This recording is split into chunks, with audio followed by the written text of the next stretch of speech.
Let me tell you the truth, nobody in my family ever had the courage to say out loud, "In my house, love always had a size, and I never fit the standard." My skinny brother was the family's pride just for existing, while I, fat since I was a kid, had to be perfect at everything just to get half the attention. For years, I believed I would only deserve love if I lost weight, if I fit in, if I became someone else. But I want you to really listen to what I'm about to say now, because it can completely change how you see success, family, and your own body. I didn't lose weight, not a single pound. And even so, I became one of the biggest voices for self-esteem on social media. You know what happened? The same family that used to humiliate me now wants to take pictures with me, use my name, and ride on my success. The perfect brother complains that no one cares about him anymore, and my parents now tell everyone they always supported me. But here's the plot twist. I didn't forget anything, and I'm not going to let anyone rewrite this story at the expense of my memory. In this story, you're going to see how I turned years of rejection into a platform that helps free millions of fat people. I'm going to show you how I set boundaries with this opportunistic family without falling into the trap of cheap forgiveness. Because everyone loves a cute family reconciliation story, but nobody teaches you that sometimes the greatest act of self-love is refusing to forget who hurt you when you had nothing to offer. Before I share my story, I want to ask you something simple. If honest stories about hard choices and finding strength in tough moments speak to your heart, please tell me in the comments and click the like button. That way, I'll know this kind of content resonates with you, and I can bring even more stories that hug your journey too. Her name is Joanne. She's still a young woman, only 20 years old, but she's already lived through a powerful life story that inspires a lot of people, including those much older than her. In the beginning, she was that fat girl everyone could see, but no one really looked at. At the lunch table, comparisons with her skinny brother were almost like a family sport. "Look how healthy he is. You should learn from him," her mom would say while serving her a smaller portion. She gave a nervous laugh, pretended she didn't care, but inside every sentence hit like a poisoned needle building up in her chest. That's how a lot of stories about fat people are born, not in the mirror at home, but in other people's mouths, in those concerned comments that are really just pure judgment. And without even noticing, she started to believe she was worth less just because she took up more space. Like her body was some defective product the whole family was ashamed to admit existed. Over time, those harmless jokes became the soundtrack of her childhood, always followed by, "I'm just kidding, don't take it seriously." Aunts saying, "No one's going to want you like that, honey." Cousins mocking the way she ran in PE class. Her mom policing her plate like she was watching a crime in progress. "You've eaten enough, don't you think?" The skinny brother, always the shining example, got praised even when he brought home bad grades, while she had to work twice as hard, get top marks in everything just to get half the recognition, and still heard, "At least you're smart." That imbalance slowly tore down her self-esteem, brick by brick, creating that quiet feeling that the fat person is always the family mistake, the side character in their own life. And of course, no one ever admitted the psychological damage, because in their heads it was just worrying about her health. As a teenager, things got brutally worse. Parties where no one asked her to dance and she stayed pressed against the wall holding a cup. Group photos where they cropped her out before posting, and that fake pity look that hurts more than any direct insult. She grew up thinking her existence needed an apology, saying sorry for taking up space on the couch, for wanting a slice of birthday cake, for simply existing fat in a world that only celebrates thin bodies. Meanwhile, her brother could eat a whole pizza and no one said a word, but if she took a second slice, someone would start counting out loud. This isn't just her story about fat people. It's the story of so many who learn early that they have to fit a standard to deserve love, attention, or even a decent family photo. And without knowing it yet, all of this was building the foundation of the empowerment she would one day use to flip the script completely. But that plot twist hadn't arrived yet. She still needed to hit rock bottom to finally understand she didn't have to ask permission to exist. Rock bottom came at a family party, one of those where everyone pretends everything's fine while the knives are being sharpened between the lines. She had just gotten into college, an achievement that should have been celebrated, but her aunt decided it was the perfect moment to say, "Congratulations, sweetheart. Now you just need to take care of yourself a little, right? Because looks matter too, especially now that you're going to meet new people in college." The whole table laughed, that uncomfortable laugh from people who agree but pretend they're not part of it. Her skinny brother, sitting next to their dad, got a proud pat on the back just for being there, existing in the right body. It was in that exact second, chewing a piece of cake that suddenly turned bitter in her mouth, that she realized she was wasting her entire life trying to be accepted by people who would never really see her. After that night, something changed inside her, like she'd woken up from a trance that had lasted years. She started noticing details she used to normalize, the way her mom sighed when she saw her eat, how her dad never took her along to important public outings, how her achievements always came with a but. This story about fat people wasn't just hers, she started to realize. It belonged to millions of people who spent their lives apologizing for breathing. And then came the click, that rare moment when anger becomes fuel instead of poison. I'm not going to live like my body is a walking apology anymore. She didn't know exactly what she was going to do yet, but she knew what she was going to stop doing. Begging for scraps of acceptance from people who should love her without conditions. The first internal decision was quiet, but powerful. She was going to stop hiding. No more baggy shirts in the middle of 100-degree summers. No more turning down invitations afraid of being the fat one in the photo. No more comparing herself to her skinny brother who lived in the shadow of privilege without even noticing. She bought a red blouse, one of those eye-catching ones her mom would say doesn't look good on you, and wore it on a random Sunday just because she wanted to. She went to the ice cream shop and ordered 2 flavors without hearing the voice of guilt screaming in her head. These micro-rebellions were the beginning of empowerment. Still shy, still testing the ground, but already planting the seeds of who she would become. That day, she posted a photo on Instagram without a filter, without a strategic angle, just her existing. The comments came, of course, some good, others cruel, but for the first time she didn't delete the photo right away. That was the seed of empowerment that would eventually bloom, the courage to take up space without asking permission. And it was exactly that raw authenticity, that refusal to stay invisible, that was going to plant the seed of what would come next. It was something Joanne hadn't even imagined yet. One day, kind of out of nowhere, she, who always hid from cameras, recorded a video sitting on her messy bedroom bed. There was no rehearsed script, no professional lighting, just her talking about that damned party and how she'd spent her whole life being invisible for being fat. You know that feeling that you need to lose weight before you can start living?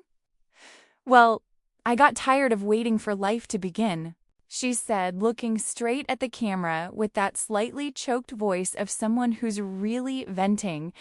She posted it on social media expecting maybe 10 likes from close friends. But what happened was completely different. Within a few hours, hundreds of comments from people saying, "Me too, this is exactly how I feel, thank you for saying this." She had just discovered, without meaning to, that her pain was a giant bridge connecting thousands of people who were living the same story about fat people, just in silence. The following videos came naturally, like she'd unclogged a faucet that had been blocked for years. She talked about going to the doctor and hearing that any symptom was the weight's fault, about shopping for clothes and hearing we don't have your size, about dating and people thinking she should be grateful for any crumb of attention. Each story was a punch in the gut for anyone watching, because it was real, raw, with no filter of perfection. And then that snowball effect started. People sharing, tagging friends, telling their own stories in the comments. Her channel became a safe space where fat people could exist without apologizing.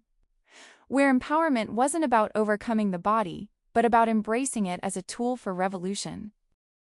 She wasn't selling miracle diets or transformation promises. She was selling something way more radical, real acceptance. It was in that cauldron of identification that the influencer she would become was born, but still without pomp or glamour. Her first followers were regular people, not brands or agencies, just folks tired of feeling wrong in their own bodies. She started really studying self-esteem, reading books like The Body is Not an Apology by Sonia Renee Taylor, watching lectures about structural fat phobia, diving into content that helped her turn anger into awareness. And all of that she gave back to her followers in digestible format, 5-minute videos that hit harder than years of therapy. The algorithm started catching on, views were climbing, but most importantly, Joanne had found purpose. Turning the pain of being fat into a story about fat people that would inspire, that would liberate, that would show you can be a role model without having to change your body. And it was exactly that radical authenticity that was going to make everything explode in a way that not even her family could ignore anymore. The deconstruction of shame didn't happen overnight.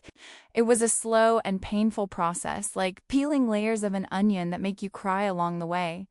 Joanne started questioning everything she had learned. Why couldn't she wear shorts? Who said fat girls can't show their arms? Why did she feel like she needed to apologize when she ate in front of others? Each question was a bomb exploding old certainties. There was a defining moment at the beach. She sat in the car for half an hour, watching thin people having fun on the sand, until she thought, screw it. I deserve to feel the sun on my skin too. When she finally got out of the car in a bikini, without a sarong wrapped around her body, it was like she'd conquered Everest, small to the world, huge for her. It was in this phase of awareness that she discovered online communities of fat people, and that was a watershed moment in her story. Until then, she thought she was the only one in the world feeling that way. But then she found profiles, groups, forums full of people sharing the same pains and the same victories. She saw fat women traveling, dancing, dating, living without apologizing.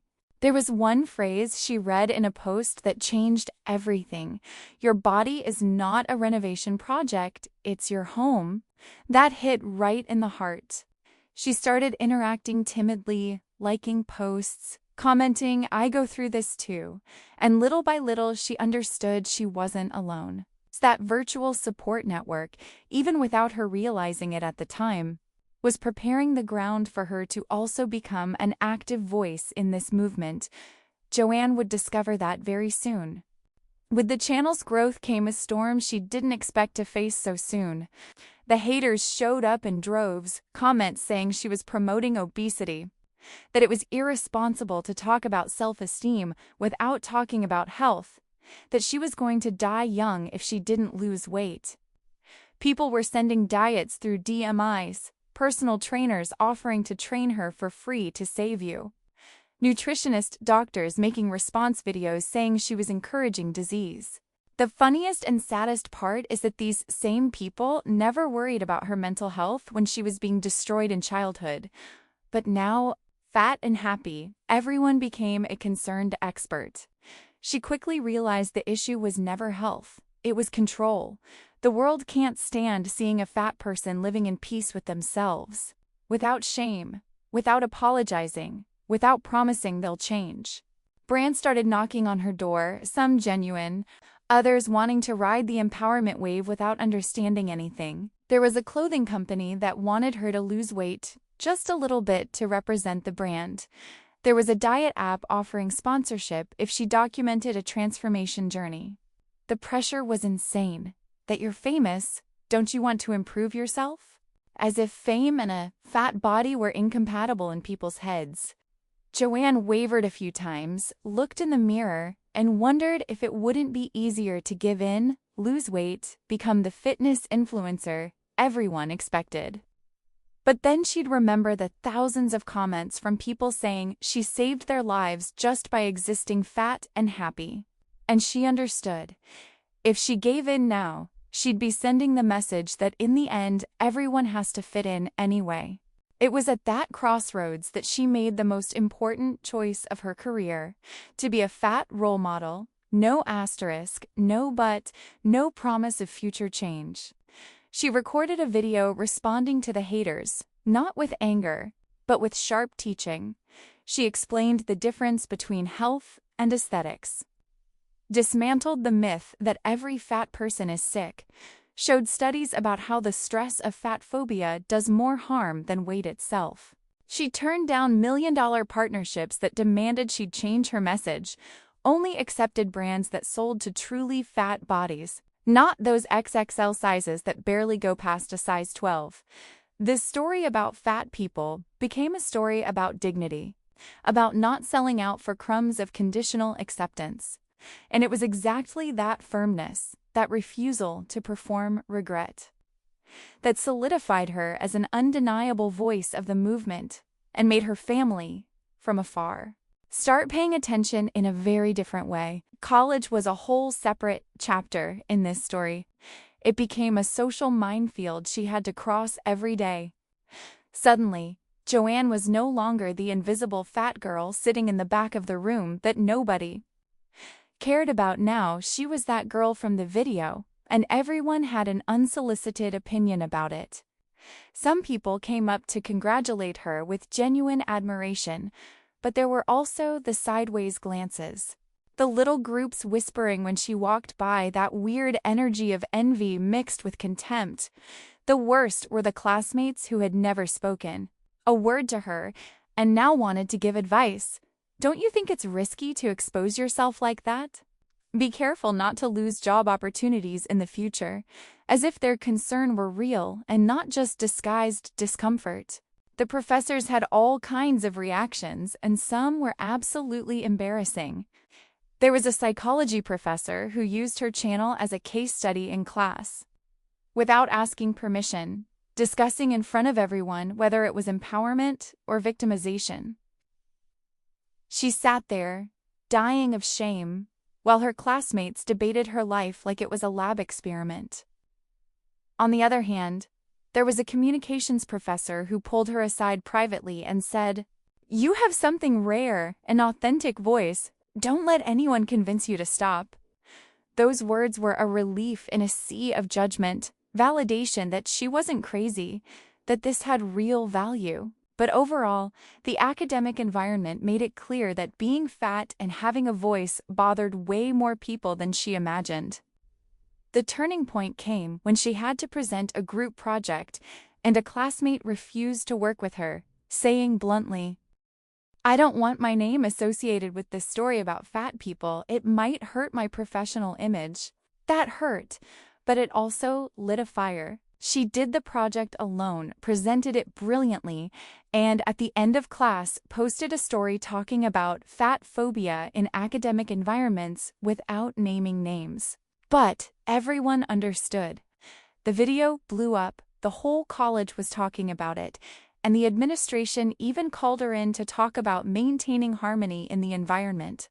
That's when she realized the empowerment she preached online needed to be practiced in real life too, even when it hurt, even when it was easier to stay quiet. And it was exactly that consistency between online discourse and offline attitude that solidified her followers. Trust in her, because she wasn't just an internet facade, she was a full-time walking revolution. Success has a cruel way of working like an X-ray of relationships. It doesn't create fake people. It just reveals who they always were. Friendships she thought were solid started cracking when the channel blew up, and the most painful part is that it wasn't overnight. It was a silent and cowardly distancing. That friend of years who stopped inviting her out? Who viewed messages and didn't respond? Who disappeared when she tried to make plans? When they finally had an honest conversation, the truth came out. You've changed. Now you only talk about this. You became an annoying activist translating from cynicism. The friend couldn't stand seeing her fat and successful. It was more comfortable when she was fat and unhappy. There were people who disappeared without explanation. People who started making acid comments disguised as jokes. People who were clearly rooting against her. She learned the hard way that some people only want you around when you're beneath them. Romantic relationships were another chapter of brutal and necessary learning. She, who had always accepted crumbs of affection, who dated people who were ashamed to walk with her in public, who heard you have such a pretty face as if the rest was garbage, suddenly was getting hit on, getting proposals, people interested. But then came the complicated part. Separating who was really interested in her from who wanted to be close to the influencer. There was a guy who came on all charming, took her to fancy places, posted photos glued to her, and later admitted it was good for his image to date someone plus size, showed he was woke. Another one said she was incredible, but asked her to go easier on the posts about fat phobia because it scared his conservative family. Each one of these situations was a stab, but also a lesson. Joanne was determined to no longer accept conditional love. She wasn't going to settle for someone who wanted her in homeopathic doses anymore. The most surprising thing was discovering who actually stayed. There was that friend everyone thought was kind of lost, who nobody paid attention to, but who was there every single day sending memes, asking how she really was, celebrating each achievement like it was her own. There was the distant cousin who was always good people, but she barely knew, who became a confidant in difficult times. And there was the guy she met at an event who didn't know who she was, who fell in love with the person, not the persona. These were the ones who remained when the dust settled, and she understood a liberating truth. It's better to have 3 real people than 30 fake ones. Empowerment wasn't just about the body, it was about choosing who you share your life with, and having the courage to cut out those who diminish you, even when it hurts, even when loneliness hits hard. Because in the end, she'd rather be alone and whole than accompanied and broken into pieces. And what about the family? It's sad, but there came a point when the situation at home became unbearable. That kind of tension you feel in the air whenever you're in the same space.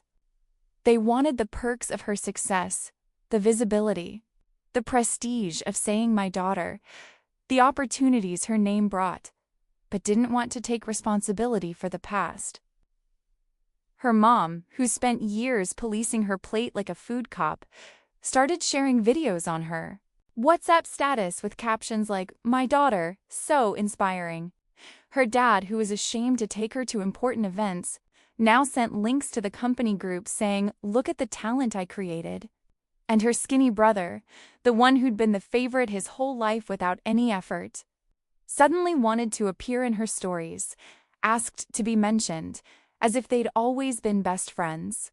It was fascinating and disgusting at the same time. The same family that made her feel too fat to be loved now wanted to ride the wave of her success. The changes were glaring and pathetic. Aunts who made jokes about her body now sent messages. "I always knew you were special, dear." Cousins who excluded her from photos now wanted to take selfies with her at every family barbecue, posting with hashtags about empowerment they couldn't even spell right.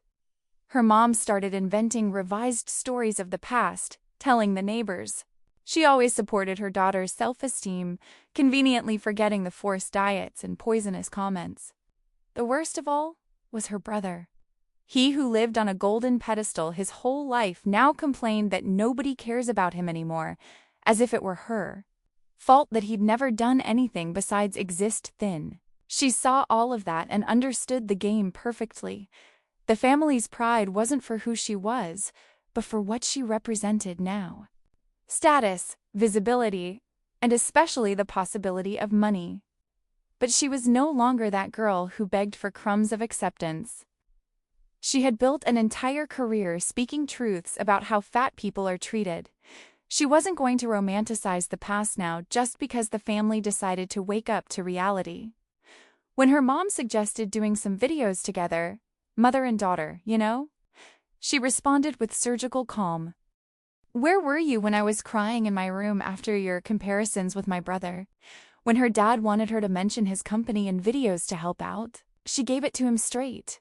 You've been ashamed of me my whole life and now you want to use my fat image? Interesting." The family that once despised her now wanted to reap the rewards. But she had learned a valuable lesson. Forgiving doesn't mean forgetting, and respect isn't won back with cheap opportunism. And it was exactly that firm stance, that non-negotiable position, that was going to completely redefine family relationships from then on. Joanne knew the time had come for the conversation she'd been putting off for so long. Either the family faced the truth, or she was leaving for good. And it was on a Sunday afternoon that the opportunity came for that heavy and definitive conversation, the kind that needs to happen to truly clear the air. She gathered her dad, mom, and brother in the living room and said, without beating around the bush, "You humiliated me my entire life. You compared me, made me feel less than, treated me like the family's shame. And now you want to pretend none of that happened because I got famous? That's not how things work." Her mom tried the old trick of crying and playing victim. Her dad said she was being dramatic. Her skinny brother stayed silent in embarrassment. But she didn't back down. Not this time. She laid out situation after situation on the table. The party where her aunt humiliated her, the comments at the dinner table, the forced diets, the cruel comparisons. "I remember everything. And until you own up to what you did, there's no real relationship here," she fired back. It was brutal, painful, but absolutely necessary. The new rules became crystal clear. First, honest acknowledgement of what happened, without "but I only wanted what was best for you."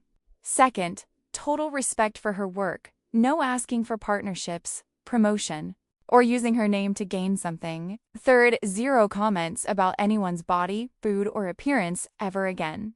And fourth, the relationship would be rebuilt on her timeline. No pressure, no rush, no cheap romanticization. The family had to choose right there, accept these conditions and do the hard work of repair, or lose her for good.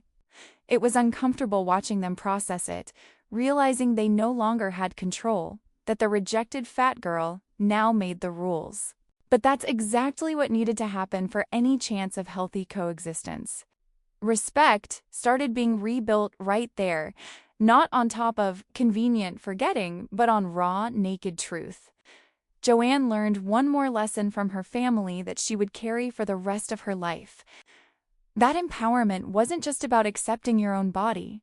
It was about demanding that others respect the boundaries she set, and that applied especially to family, who always think they have a free pass to hurt you. Don't think for a second it was easy. Setting boundaries with her family was the hardest and most liberating exercise she'd ever done in her life. It wasn't about revenge, it was about dignity. She wasn't going to pretend that years of humiliation could be erased with half a dozen excited Instagram shares. When her skinny brother asked to appear in a video talking about siblings who support each other, she responded with an honesty that cut through the air. "We can start building a real relationship, but I'm not going to sell a lie to my followers. You never supported me, so let's take it slow." His face was priceless, that mix of shock and offense from someone who's never heard no in their life. But she had learned that being fat and successful didn't mean she had to be generous with those who were cruel. That idea that the victim has to forgive quickly is just another form of control disguised as kindness. The absurd requests kept coming as if she were an emotional and financial ATM, and in every response her voice and her gaze were firm and determined. Her dad wanted a loan to expand the business. Her mom suggested she help out paying for her brother's private college. Aunts asked for promotion of sketchy products on social media. Each request came wrapped in family gift paper, as if DNA were a password for exploitation. She started saying no with a calmness that was scary. I'm not going to mix money with the relationship we're still trying to rebuild. Or my platform isn't a billboard for relatives, sorry. The conversations were uncomfortable, full of heavy silences and disapproving looks, but she preferred the discomfort of truth to the comfort of lies. After all, this was the same story about fat people she told her followers. Don't accept crumbs. Don't negotiate dignity. Don't trade respect for fake acceptance. Today, Joanne stands strong as a self-esteem role model on social media, fat and not apologizing for it. Her channel grew organically, built on inconvenient truths most people are afraid to expose. She didn't become a fitness influencer, didn't document a weight loss journey, didn't give in to the pressure to fit the body standard the world expected. She stayed fat, stayed authentic, and that's exactly why she became irreplaceable in a sea of watered-down content. The brands that approach her now know exactly who she is, a voice that doesn't sell out, a woman who turned pain into purpose, someone who proves every day that you don't need to change your body to change your life. And the most beautiful part? She inspires without lying, without filters, without performing a perfection that doesn't exist. Her relationship with her family changed, but not in the way people expect from sugary happy endings. She didn't forget the past or pretend everything was fixed with one emotional apology. Her forgiveness came in small, controlled doses, with very clear boundaries. There is contact, there are conversations, but there is no exploitation. Her skinny brother is still learning to deal with the fact that privilege isn't merit. Her mom still slips sometimes with automatic comments about food. Her dad still doesn't fully understand the movement she represents. But now there is respect, the kind that doesn't come from fear or self-interest, but from genuine recognition. She didn't need to lose weight to be seen, didn't need to change to be loved. It was her family that had to evolve to reach her level.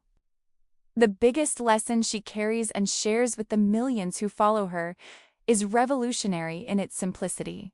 You can reclaim respect without erasing your scars. Forgiving is not convenient amnesia. It's a conscious choice to not let the past define the future without pretending it never happened. This is a real story about real pain and about truly real empowerment, the kind that doesn't depend on external validation or physical transformation.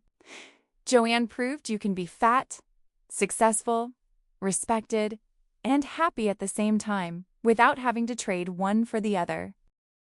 And maybe most importantly, she taught that sometimes the greatest revolution is not changing your body, but changing who has permission to comment on it. Her success didn't erase the scars of childhood, but turn those marks into maps for other people to find their own way to freedom. So let me ask you something.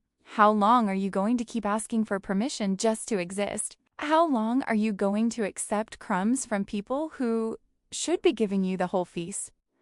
This story about fat people isn't just Joanne's.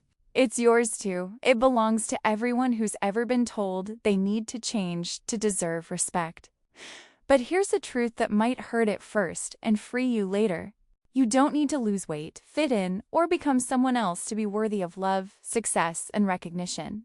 What you need is the courage to set boundaries, to say no, to take up the space that has always been yours by right. Now, I want you to do something for yourself. Look around and identify who is using you. Who only shows up when it's convenient? Who wants to ride your wave without ever helping you paddle? It might be family, it might be friends, it might even be that voice in your head telling you you're not enough. And then, with that mental list in your hand, I want you to practice the most revolutionary word there is: no. No to those who disrespected you. No to those who were cruel to you. No to any narrative that tries to cast you as a side character in your own life. Because real empowerment doesn't come from external approval. It comes from you deciding that your peace is worth more than the validation of people who never truly valued you. And listen, if you've made it this far, it's because something in this story hit home for you. Maybe you're tired of being invisible. Maybe you're exhausted from apologizing for existing.